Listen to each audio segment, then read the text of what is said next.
教练，壶铃甩走30斤需要多久？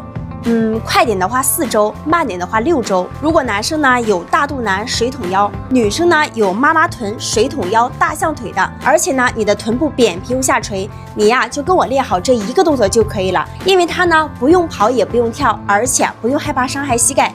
在家就可以练遍全身。这个动作呢就是壶铃摇摆，你呀就买一个这样的软壶铃，因为它呢不怕磕也不怕碰，在训练的过程中不小心磕到膝盖啊，砸到腿也不会疼，练累了直接就把它丢到地上，也不会砸上地板的，非常的安全。这个呢是我之前的样子，这个是我甩壶铃2个月以后的样子。它在我们燃脂塑形的同时，还可以锻炼到我们的大肚腩、妈妈臀、手臂、白白肉的位置。男生有将军肚、啤酒肚啊，更要练起来。